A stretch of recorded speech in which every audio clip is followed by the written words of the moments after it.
இப்போ air filter பற்றி நீங்கள் பார்த்தீங்கன்னா நிறைய பேர் வந்து அவங்க வண்டியில் வந்து ஏர் ஃபில்டர் வந்து சேஞ்ச் பண்ணுவாங்க. ஐ மீன் இப்போ எப்படி 15,000 கிலோமீட்டர்ஸ் 20,000 கிலோமீட்டர்ஸ் அந்த மாதிரி டைமிங்கில் 10,000 கிலோமீட்டர் ஆஃப்டர் 10,000 கிலோமீட்டர்ஸ் அப்படி சேஞ்ச் பண்ணுவாங்க.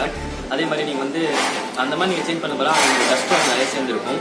நீங்கள் அந்த மாதிரி ஏர் ஃபில்டர் நிறைய டஸ்ட்டு சேர்ந்து என்ன ப்ராப்ளம் ஆகுனா ஏர் வந்து உங்கள் இன்ஜினுக்கு வந்து ஃப்ரீயாக ஃப்ளோ ஆகுது. எந்த அளவு போகணுமோ அந்த அளவு ஏர் வந்து உங்கள் இன்ஜினுக்கு வந்து கிடைக்காது. அதனால் உங்களுக்கு வந்து பவர் லாஸ் இருக்கும்.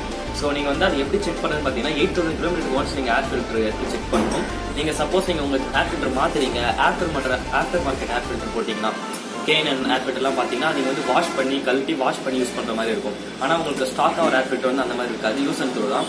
ஒன்ஸ் அது நிறைய டஸ்ட் ஆயிடுச்சுன்னா அதை த்ரோ பண்ணிடுவாங்க. அதேமாதிரி 8,000 கிலோமீட்டர் ஒரு தடவை நீங்கள் அதை எடுத்து அதுக்கு டஸ்ட்டை கொஞ்சம் ரிமூவ் பண்ணிட்டு லைட்டாக தட்டிட்டு இல்லைன்னா ஏர் வச்சு க்ளோ பண்ணிட்டு ஐபின் வேக்யூம் கிளீனர் கூட நீங்கள் யூஸ் பண்ணலாம். அதை வச்சு அந்த டஸ்ட்டெல்லாம் செக் பண்ணி எடுத்துட்டிங்கன்னா கொஞ்சம் உங்களுக்கு ஏர் ஃப்ளோ வந்து அந்த அளவுக்கு ப்ராப்ளம் இருக்காது. மோஸ்ட் ப்ராபப்லி ஒரு 15,000 to 18 அந்த மாதிரி டைம்லாம் நீங்கள் வந்து ஏர் ஃபில்டர் மாற்றிடுறது வந்து ரொம்ப நல்லது. இப்போ நான் வந்து டியூப் 200ல் ஏர் ஃபில்டர் வந்து உங்களுக்கு எப்படி ரிமூவ் பண்ணி அது காட்டுறேன். உங்களுக்கு எப்படி அது டஸ்ட் எவ்வளோ இருக்குன்னு பார்க்கலாம். நான் இன்னும் ரிமூவ் பண்ணல. 8,000 கிலோமீட்டர் என் வண்டி ஓடிடுச்சு. கைஸ் ஃபர்ஸ்ட் வந்து பேக் சீட் ரிமூவ் பண்ணிவிடுங்க. பேக் சீட் ரிமூவ் பண்ண அப்புறம் உங்களுக்கு இந்த சீட் ஸ்க்ரூஸ் நான் ஆல்ரெடி லூஸ் பண்ணி வச்சுட்டேன். நீங்கள் பேக் சீட் ரிமூவ் பண்ண அப்புறம் இந்த சீட் ஸ்க்ரூஸ் இருக்குல்ல இதை நான் ஆல்ரெடி லூஸ் பண்ணிட்டேன். இந்த ஸ்க்ரூஸ் ரெண்டுத்தையும் ரிமூவ் பண்ணிட்டீங்கன்னா உங்களுக்கு சீட் ஈஸியாக கையில் வந்துடும். ஜஸ்ட் எடுத்தால் போதும். இந்த பார்ட் தெரியுதா? இதுதான் வந்து ஏர் ஃபில்டர். இது உள்ள தான் ஏர் ஃபில்டர் இருக்கும். இங்கே 2 ஸ்க்ரூஸ் இருக்கும். இதை நான் ஆல்ரெடி ரிமூவ் பண்ணிட்டேன். ஸோ அதனால் நீங்கள் வந்து ஜஸ்ட் இதை ஓப்பன் பண்ணால் போதும். ஃபுல்லாக ஓப்பன் பண்ண முடியாது. கொஞ்சம் பார்த்து பொறுமையாக ஓப்பன் பண்ணுங்கள். இந்த பைப் வந்து இது கூட வந்து கொஞ்சம் கனெக்டாக இருக்கும். ஸோ கொஞ்சம் பார்த்து ஓப்பன் பண்ணுங்கள். கைஸ் இதுதான் என்னோட ஏர் ஃபில்டர். 8,000 கிலோமீட்டருக்கு அப்புறம் இப்போ தான் அதை ஓப்பன் பண்ணுறேன்.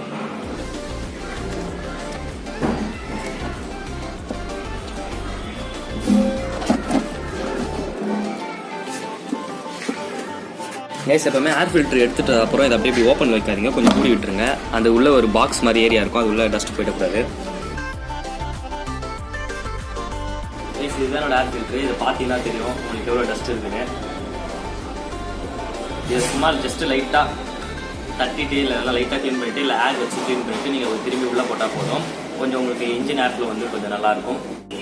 கைஸ் இப்போ கொஞ்சம் க்ளீன் பண்ணியிருக்கேன். இப்போ பார்த்தீங்கன்னா தெரியும் ஓரளவு ஃபஸ்ட்டு விட இப்போ கொஞ்சம் பரவாயில்ல இருக்கும். இது பர்ஃபெக்டாக 100% க்ளீன் பண்ண முடியாது. ஸோ கொஞ்சம் ஏர்ஃப்ளோ கொஞ்சம் நல்லாயிருக்கும். ஜஸ்ட்டு உள்ளே வச்சு இது நான் ஏர் ஃபில்டர் வந்து நல்லா லாக் ஆகுதான்னு மட்டும் பார்த்துக்கோங்க. கரெக்டாக உள்ளே உக்காந்துடணும். பர்ஃபெக்டாக உள்ளே இறக்கிடுங்க. நல்லா கை வச்சு ப்ரெஸ் பண்ணிவிடுங்க.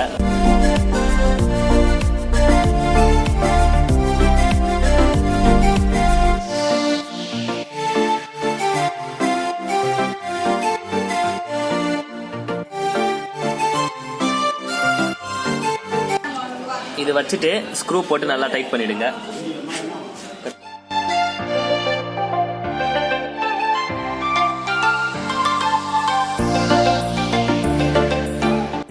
அப்புறமா இந்த சைடெல்லாம் பர்ஃபெக்டாக க்ளோஸ் ஆகிருக்கான்னு பார்த்துக்கோங்க. 2 சைடும் பார்த்துட்டு அதுக்கப்புறமா ஸ்க்ரூஸ் டைட் பண்ணிவிடுங்க.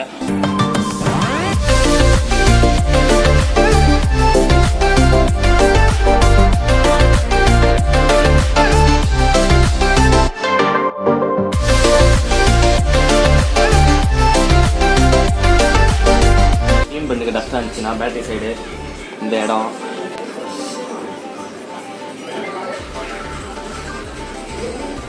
க்ளீன் பண்ணிட்டு சீட் ஃபிக்ஸ் பண்ணிவிடுங்க.